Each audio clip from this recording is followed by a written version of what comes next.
Y es que son las dos cosas a la vez, sobre todo en cuanto a la música, todo el tiempo estás trabajando con la improvisación, porque nos preparamos lo máximo posible, pero realmente no sabes qué va a pasar, que algún ruido te distrae, que alguna luz te distrae, que te equivocas en alguna nota, que no te escuches. Sí. O sea, pueden pasar muchas cosas, incluso sobre todo como cantante en tu cuerpo o en tu voz, ¿no? Sí. Entonces,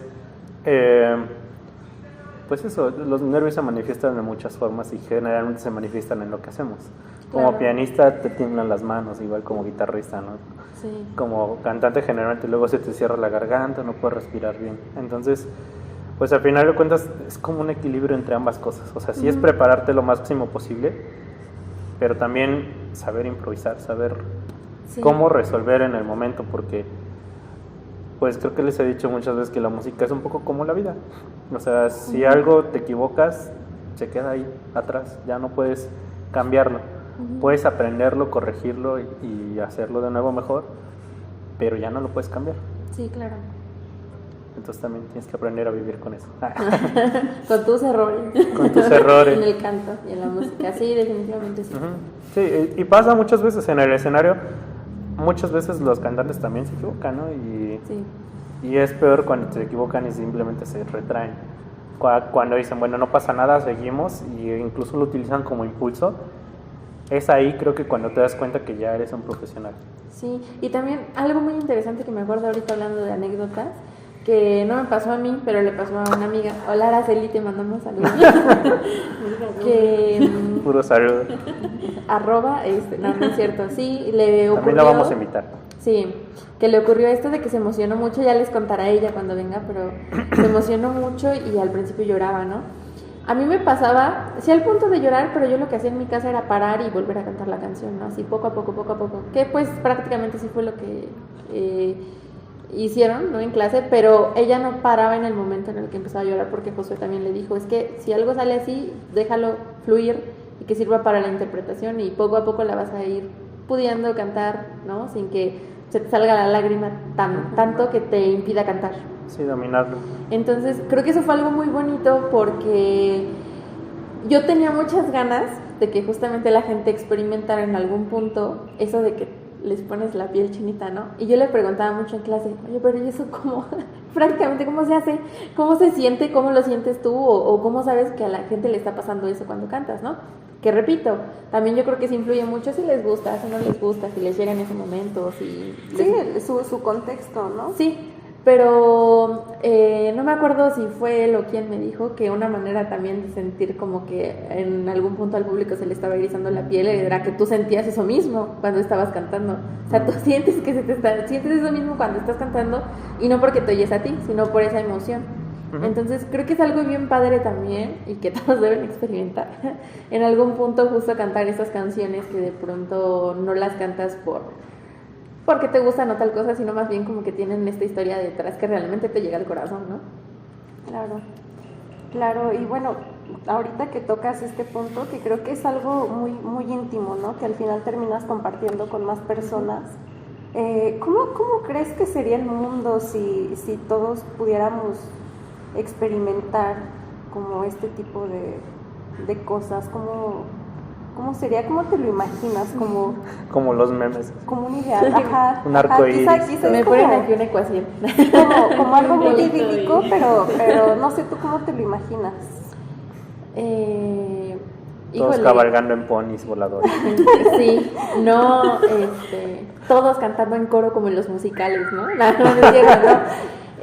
No, la verdad es que es buena pregunta porque creo que, aunque suena muy emotivo, realmente como que salta esta parte de la sociedad, de lo que pasa y de lo que comentábamos como muy por encima hace un rato de los prejuicios y de tal cosa.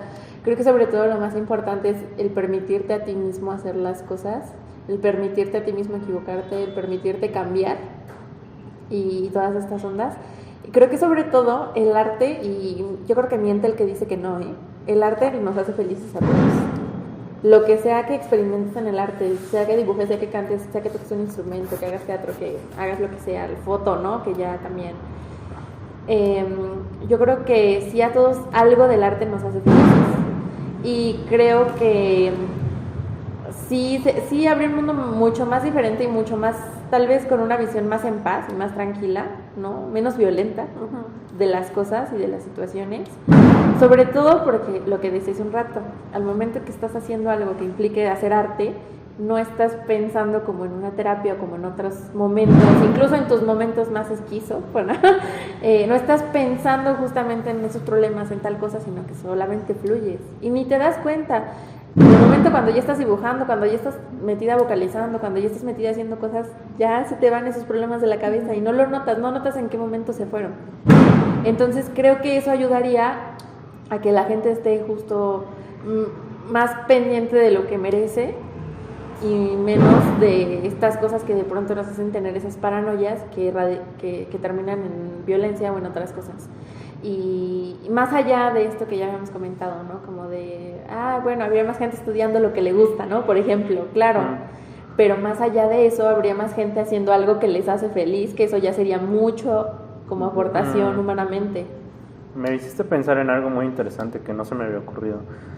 Que alguna vez escuché algo así como de que toda la información que entra, pues algo tiene que salir, porque si se queda estancada en nosotros nos va destruyendo, ¿no?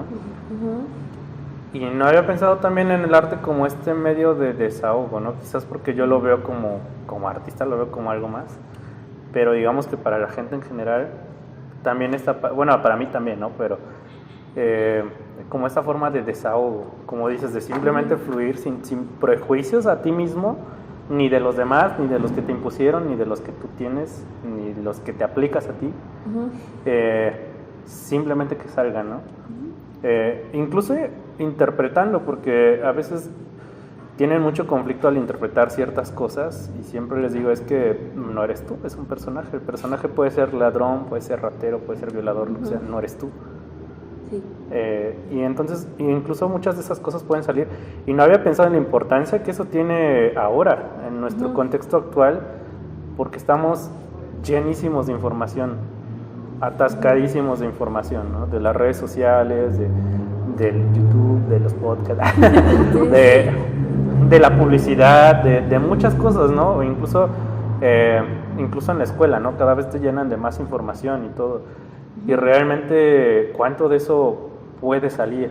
Y quizás también eso influya mucho, no solo en el contexto de cómo actuamos con las otras personas, en qué decisiones tomamos, sino incluso en nuestro cuerpo, en nuestra salud, ¿no? Cómo lo somatizamos. Así, claro. Cómo todo eso se queda como una clase de estrés, ¿no? Porque también estamos en la época del estrés crónico, precisamente por esas cosas. Entonces, pues se me hace muy interesante ese punto, no lo había pensado. Eso me hace pensar en una anécdota que ocurrió hace poco. Lo cual me recuerda, corría el año de mí. Corría el año hace unas semanas. Hace 2 semanas me parece. Estaba practicando una canción en clase aquí con el señor profesor. Doctor profesor. El señor doctor profesor. Y justamente me pasó que ya, ¿no? Ahí voy. Ahí estoy llegando con mucho esfuerzo a los agudos. Ahí estoy haciendo, ¿no? Pero como que ahora sí ya tiene mucho, como un mes yo creo, que como que no conecto con la canción. Y no me había pasado. Y le dije jugando, ¿no? Como, es que no es una canción triste, yo soy una persona triste, conecto más con las canciones tristes. Nos dio mucha risa. Pero ya viéndolo de forma seria es que sí, ¿no? O sea, es algo que me cuesta y al final es un bloqueo que a nivel personal pues tengo, ¿no? Ahí como tengo problemas con interpretar algo que tenga que ver, a lo mejor que explote un poco más tu ego, que sea como más seguridad, más felicidad, más punch, ¿no? Entonces, ocurrió algo muy gracioso que estaba yo cantando y creo que bastante mal. Y entonces en ese momento el señor doctor profesor entró a irrumpir mi espacio personal. Para ti. Irrumpió en mi espacio personal y me volteó a ver y me echó una mirada, pero fea, ¿no? Así fea. Porque me decía como, enójate, pero yo no me podía enojar. Entonces me da risa. Entonces me miró feo y en ese momento, según ellos, empecé a cantar mejor, ¿no? Yo no me di cuenta porque como que me dio risa, pero como que sí lo hice con coraje. Y ya él dijo, es que ya vieron cómo sí se escuchó diferente. Y sí es algo que pasa, no nada más me pasó a mí como en esta ocasión, sino lo he visto con otros compañeros. Y es chistoso porque justamente, y perdón papá que te exhiba aquí en este podcast, pero... Ya todos ya exhibiste, ya. Ya los exhibí a todos, ¿sabes? Y profesor. tenía que exhibir a mi papá, pero sí, mi papá es un tipo que es un gran ser humano, pero desde chiquita con la mirada me controlaba. O sea, era eso, ¿no? Oye, Como pues que me está volteaba a ver, ni siquiera tenía que gritarme, que regañarme, era de esos papás que te voltean a ver y ya.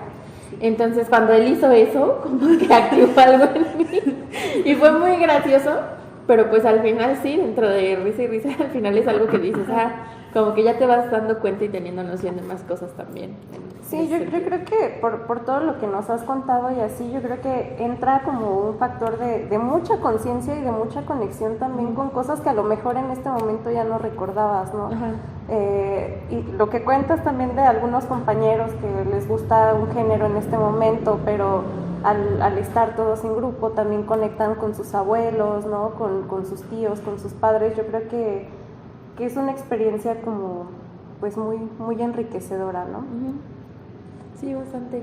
Y yo creo que también, justo en ese sentido, también el que de pronto la familia que no se atreve a hacer cosas, porque justo ellos sí, ¿no?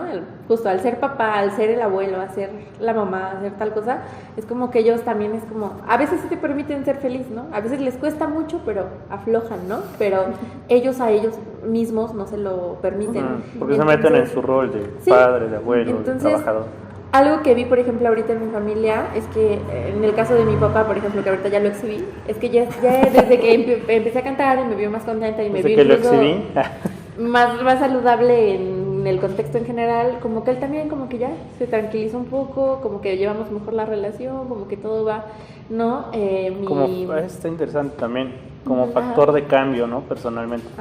O sea, Ándale, como todo esto te cambia a ti y tú te conviertes en un factor de cambio para tus personas cercanas. Sí, a lo mejor sí, no tal cual dedicarse al arte o aventarse a hacer algo muy extremo. Sí, no, pero que sea parte de tu vida. Sí, creo que es algo que también se ha hecho mucho, ¿no? Quizás por el marketing, por la publicidad. Sí. Es como los artistas y la gente, ¿no? Sí. No es como quizás en otros tiempos en donde el arte era parte de nuestras vidas, ¿no? Sí. Y ni siquiera tan lejano, quizás hace 50 años donde terminaban de hacer sus labores del campo y se ponían a tocar la guitarra, compartir y eso, ¿no? Era parte de sus vidas, no solo como de, pues es que ellos porque se dedican a eso y nosotros aparte, ¿no? Pues tan solo el mismo blues, ¿no? Que era como esta música que empezó por los esclavos y demás cosas y sí, es una forma de liberación. Pero yo creo que antes también lo integraban más como, porque no se dedicaban solo a eso, o sea, hacían sus labores y ese era como un momento de convivir a lo mejor con sus hermanos o con sus amigos o algo así, no lo hacían tanto como una carrera profesional. Entonces siento que al momento de hacerlo en esta época, hacerlo como una carrera profesional, dedicarte a eso, como decías, o sea, te dicen, te vas a morir de hambre, dicen, ¿no? Sí. O sea, antes no se dedicaban a eso, trabajaban y eso era como una distracción, desestrés de todo su trabajo, de su vida. Creo que siempre ha sido así, pero tal vez influyen mucho tanto nuestras labores actuales como nuestras posibilidades actuales. Primero porque, por ejemplo, quienes trabajaban en el campo trabajaban desde muy temprano por la luz del sol y después ya no podían. Sí. Entonces, pues, en su rato de ocio hacían eso, ¿no? Y entonces ahora pues trabajamos hasta super noche, trabajamos todo el día o trabajas hasta no sé cuántas horas y casi nada más llegas a dormir, entonces ¿a qué hora?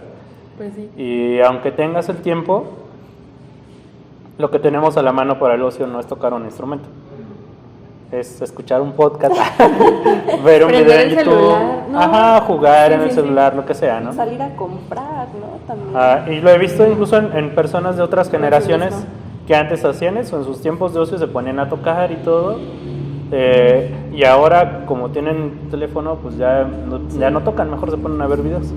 No, y yo creo que eso que mencionas también es algo bien importante porque al final cuando te das la oportunidad de adentrarte, es como cuando te dicen si leyeras un libro, bueno, no necesariamente que leas el libro, ¿no? Si no se te da, pero justo si tomas clases de algo, un cursito, algo, ni siquiera es como sé que hay mucha gente que sí sueña con estudiar arte, pero metiéndolo dentro de lo que estamos hablando, ¿no? Que es como la liberación. Eso, si te metieras a tomar un curso de algo, así sea de macramé, así sea de cantar o lo que sea, pues es un buen rato, unas 2 horas que empiezas a darte cuenta poco a poco que ya no estás pegada al celular, que incluso si vas a poner una película, si vas a meterte al celular, a la computadora, a hacer algo, pues ya lo haces también más consciente de lo que consumes. Algo que te aporte un poquito más. Y que te haga cuestionarte las cosas, ¿no? Sí. Yo creo que que vivimos como Automatización. muy automáticamente, y en este caso la función del arte es eso, ¿no? Que te cuestiona todo el tiempo, te hace detenerte y contemplar lo que hay a tu alrededor, y te da la capacidad de poder disfrutarlo, de compartirlo, incluso de explorarte, ¿no? Hacia adentro. Sí, sí, sí. Sí, y creo que también eso es una de las cosas que contrapone mucho en cuanto a nuestro sistema y nuestra sociedad, que justamente te invita a cuestionarte, y para nuestra forma en que funciona la sociedad y nuestro sistema conviene que la gente esté más en automático. Sí. Entonces desde ahí es complicado porque se vuelve un poco una lucha, ¿no? Ujú. Y aún así creo que podría funcionar, creo que hay formas en que funciona, y creo que hay educación como en Finlandia donde están tomando más en cuenta este tipo de cosas para su educación. También tengo un amigo que estudiaba la ingeniería hace muchos años y estaba tocando el sax y me decía, es que necesito algo que me equilibre a esa parte de mi vida, ¿no? Sí. Entonces, pues sí, porque al final de cuentas no solo somos lógicos, no solo somos matemáticos, no solo somos máquinas, ¿no? También sentimos, también tenemos ideas, también tenemos un cuerpo que tenemos que cuidar, que tiene que funcionar, ¿no? Y a veces todo eso se deja de lado porque las matemáticas y el español. Entonces, Sí.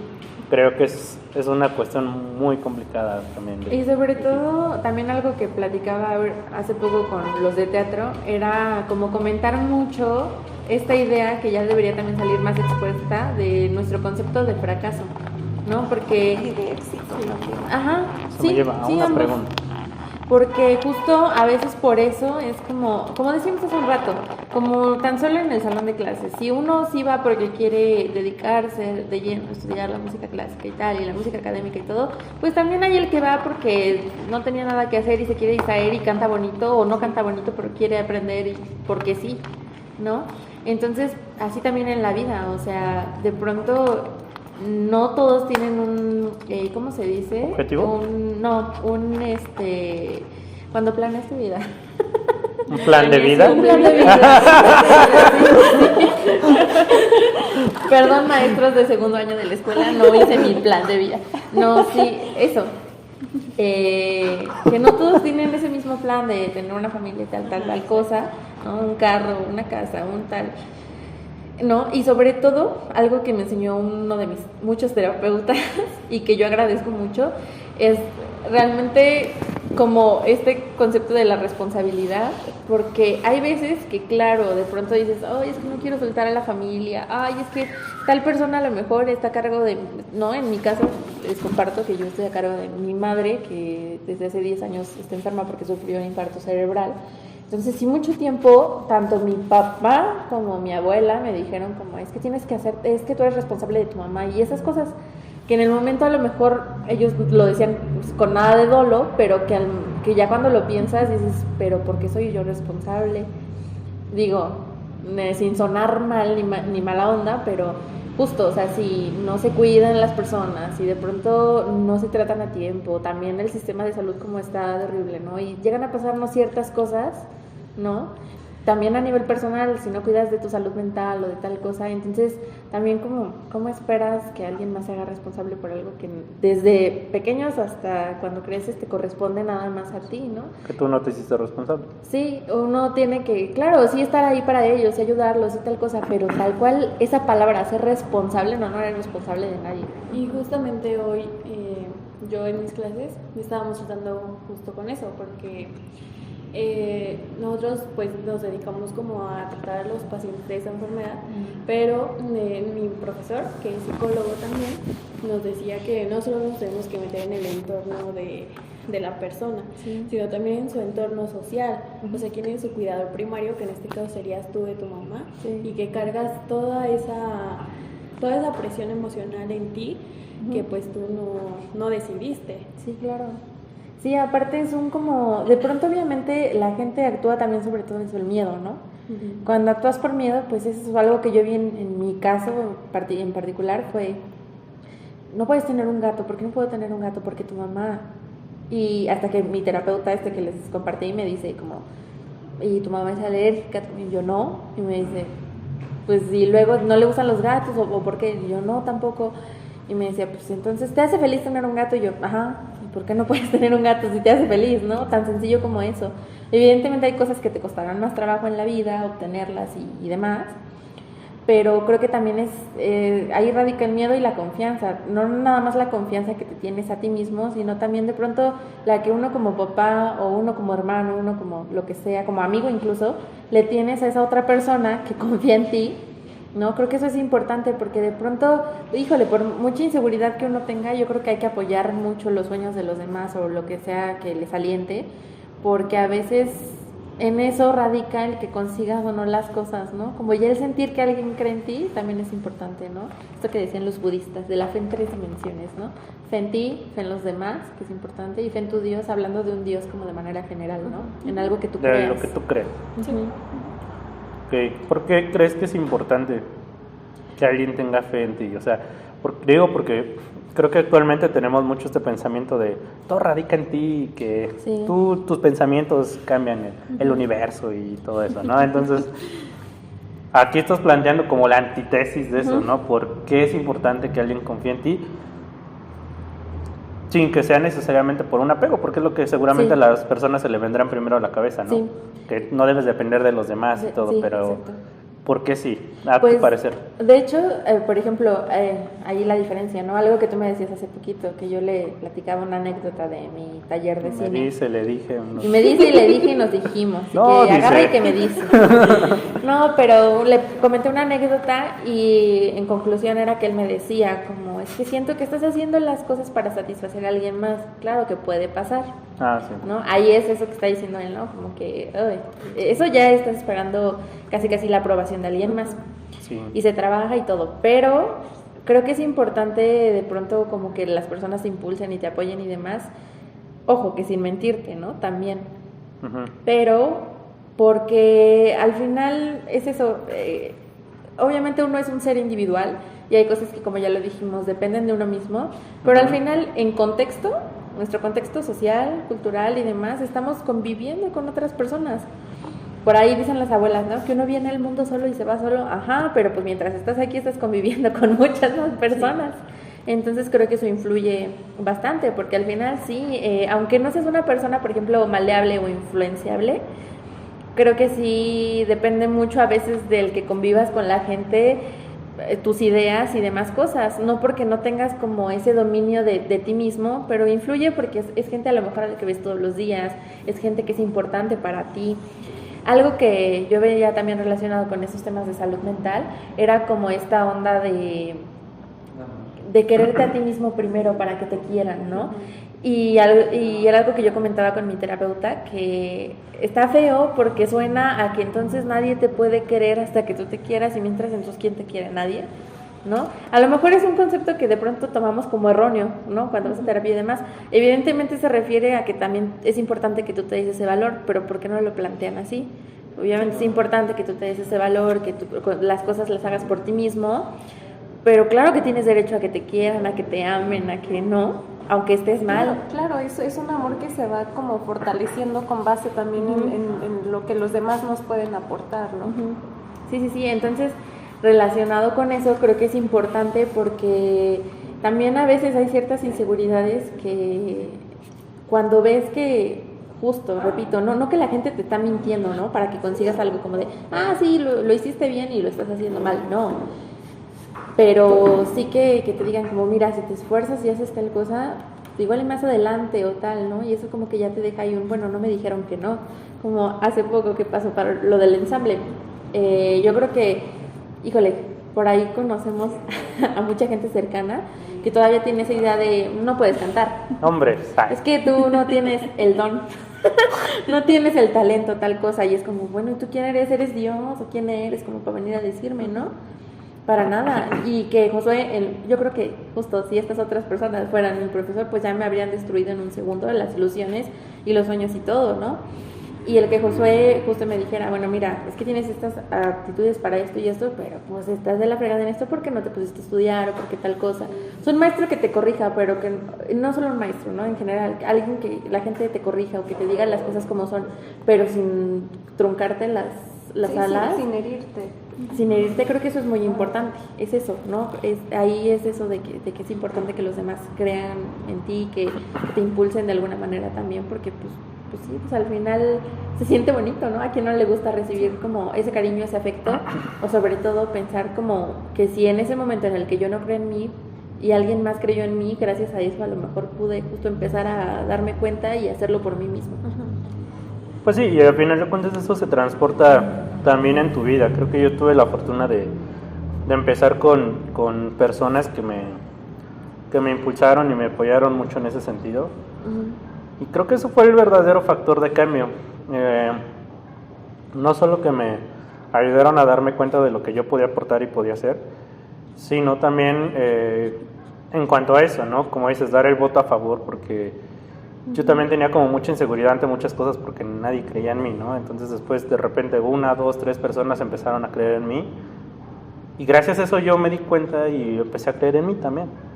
Entonces, pues creo que por eso es muy importante. Al final, pues como te dije en esa ocasión, pues cada quien tiene sus vivencias y sus ideas y todo, pero y hay que entenderlos, más no justificarlos, pero pues a lo que voy es que también esto lo replicas, ¿no? Entonces también si tú enseñas o a ti te enseñaron con ciertas cosas, lo vas por ahí replicando.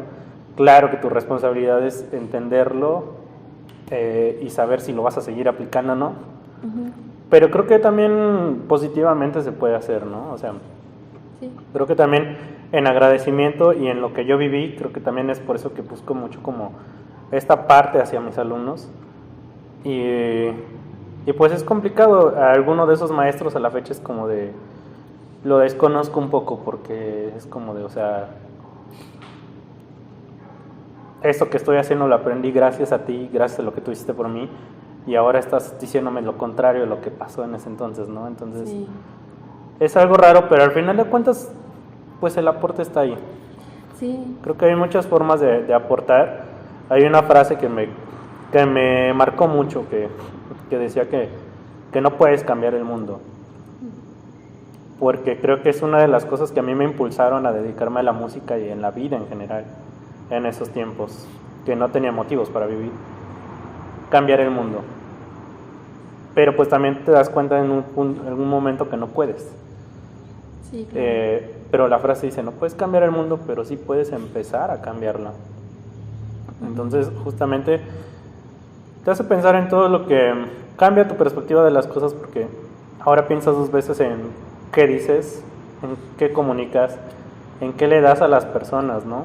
Creo que es muy fácil a los padres cuando lo hacen hacia sus hijos, o a nosotros como profesores, a nuestros alumnos, o debería ser así. Sí. Pero creo que en general, o sea, con todas las personas que tenemos contacto, con todas las personas que nos escuchan, que nos ven, realmente qué es lo que les estamos transmitiendo y les estamos aportando, ¿no? Y cómo influye eso en la vida de los demás, porque así como podemos ser un factor de cambio para algo positivo, también podemos ser para algo negativo. Por ejemplo, estas personas que critican tan duramente seguramente tienen frustraciones porque alguien les truncó sus sueños. Sí. Y no es que sea como utópico de, cumple tus sueños, todo es posible. Pero pues al menos tienes el derecho a intentarlo, ¿no crees? Sí, totalmente. Y es bien importante porque justo, o sea, está padre desde lo que estás comentando, desde la perspectiva en la que lo estás diciendo, porque sí es cierto, hay veces que cuando escuchamos este tipo de comentarios como de... pues muy duros hacia otra persona que apreciamos, ¿no? O hacia otra persona en general, ¿no? O hacia nosotros mismos, es como de, es que este tipo es bien mala persona, es que es bien así, y así, y pues es que no es eso, es que al contrario, deberíamos sentir en ese momento justo esa llamada compasión, y compasión no por sentir pena o vergüenza por aquel, sino por decir, híjole, incluso hasta llegar a pensar, ¿no? Y cómo lo podría ayudar, o cómo está su contexto como para que piense de esa manera, o qué onda, y de verdad en toda la buena onda que cuando recibas un comentario así, más bien si tú justamente estás como preparado para recibirlo a bien, pues decir justo eso, ¿no?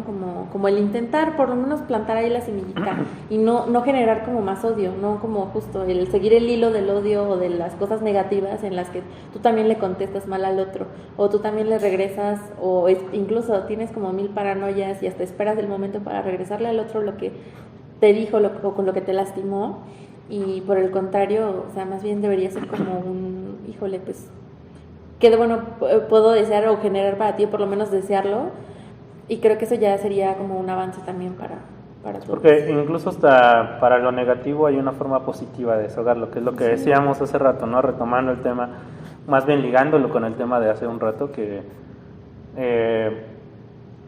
bueno, hay una anécdota de Corey Taylor, el vocalista de Slipknot.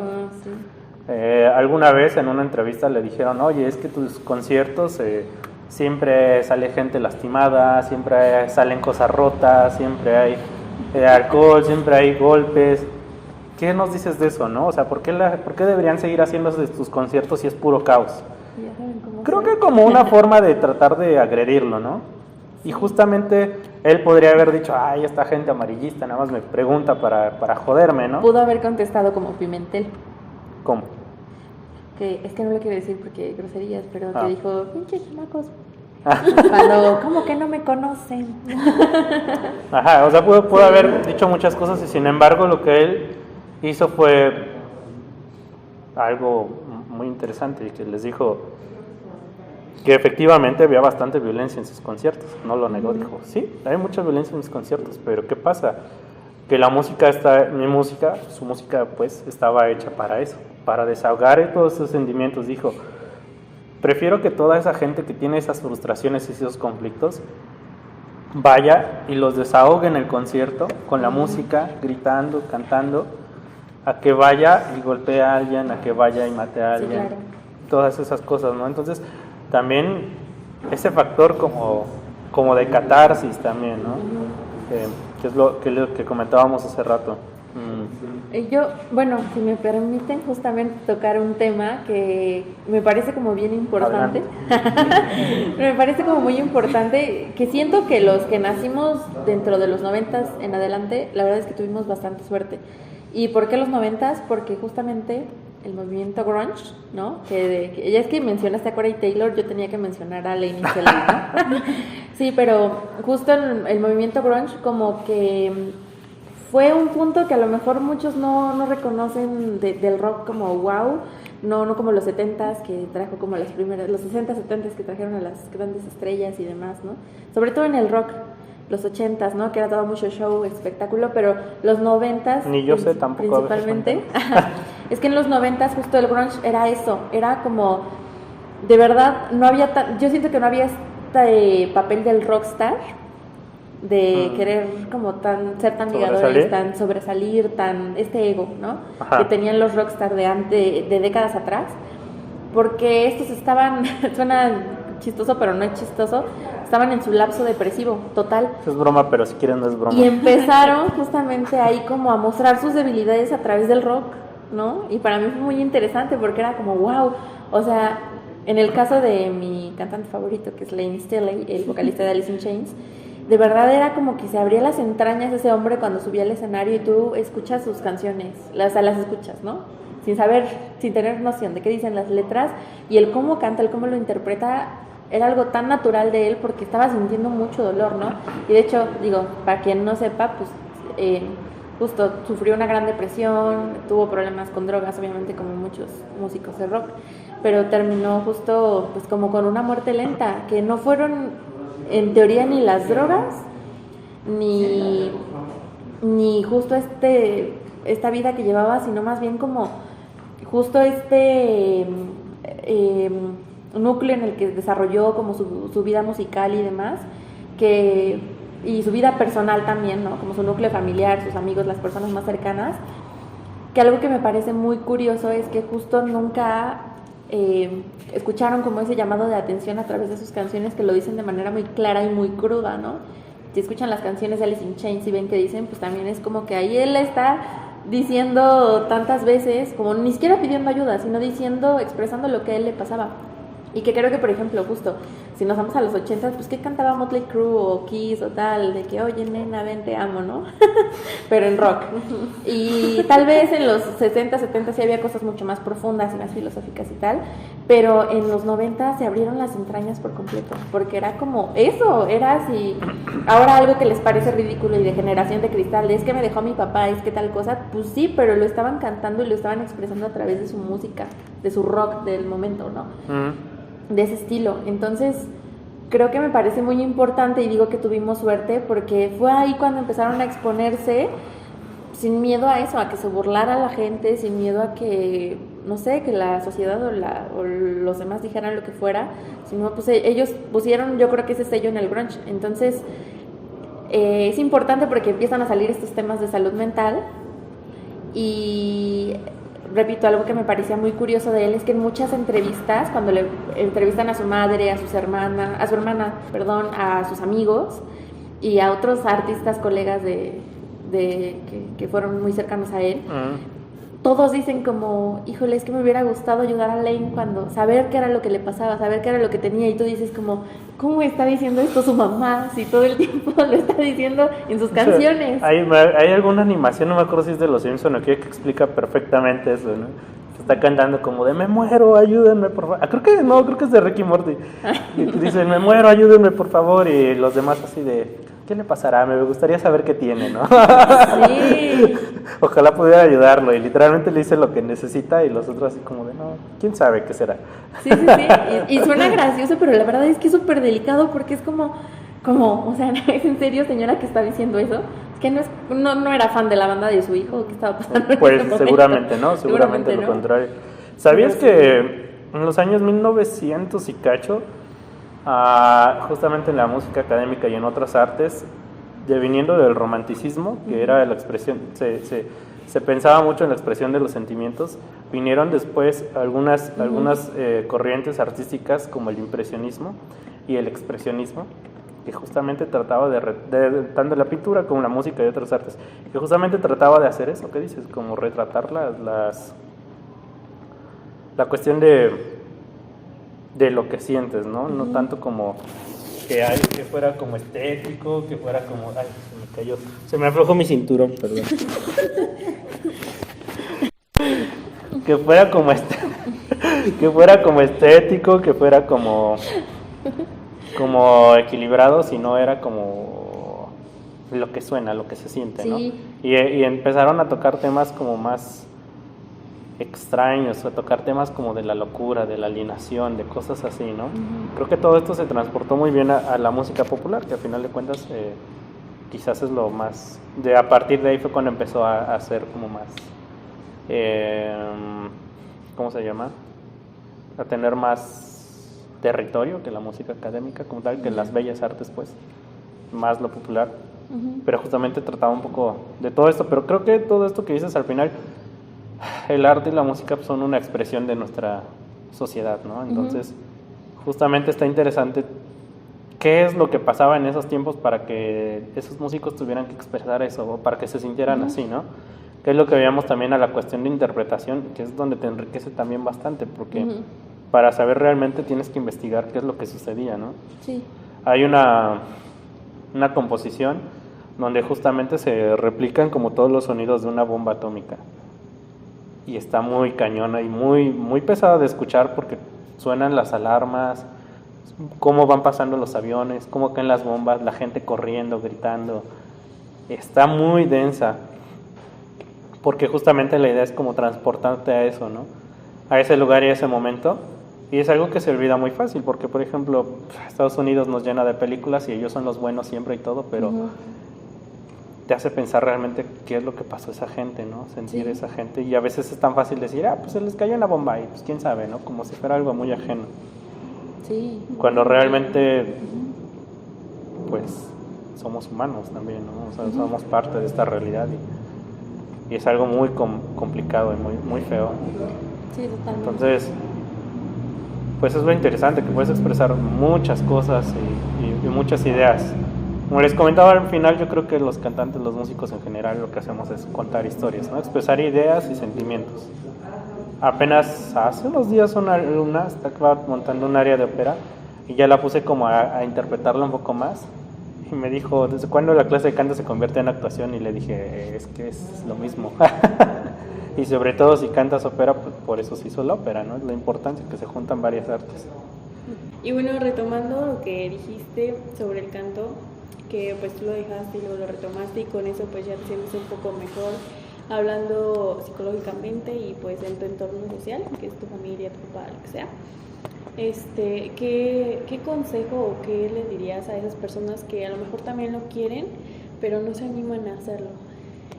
¿Qué recomendaciones les darías?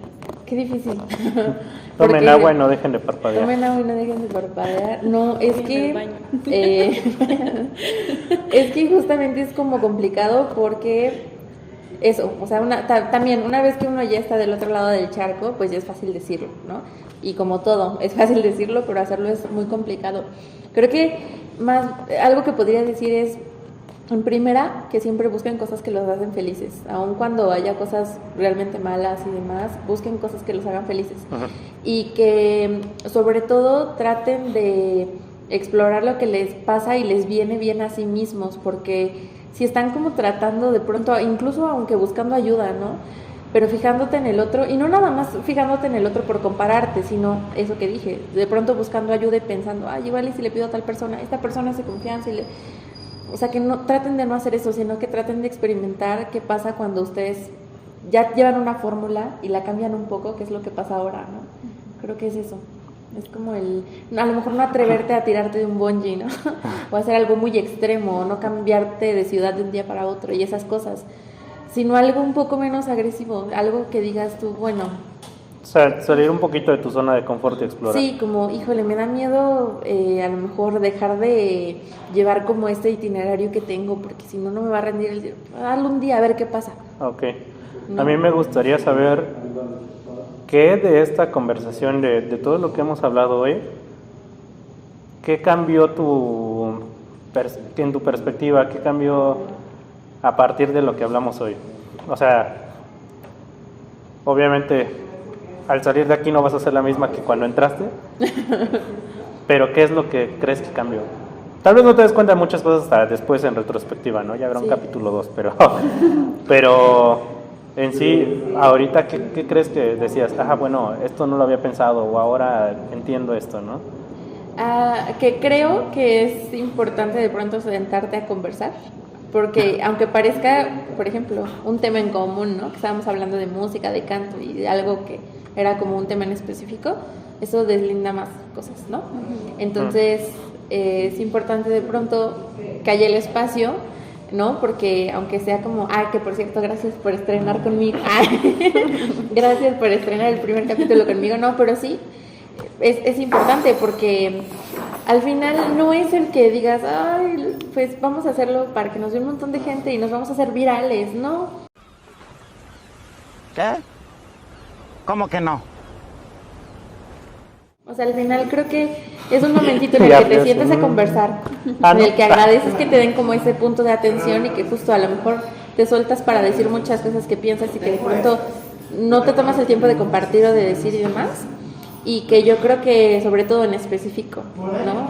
Que hablábamos del canto, que también es una manera como de impulsar de pronto, así sea muy poquitas personas, a que lo hagan y a que prueben cosas nuevas, pero sobre todo en el canto, a que traten de experimentar como ese cambio, eso que les dije hace un ratito, que como que te empodera, porque al final es algo que sale de ti mismo, ¿no? Y creo que eres mucho más consciente justo cuando lo conversas, cuando compartes con los demás. O te das cuenta de cosas que ni tú mismo sabías que sabías. Sí, ándale.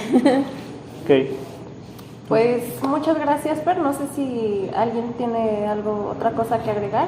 No, pues yo solo le quiero agradecer y es que estoy orgulloso y ya.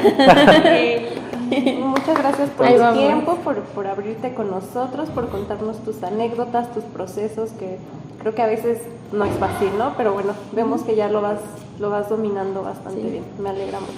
Pues nada, mucha suerte a los tres. Muchas gracias.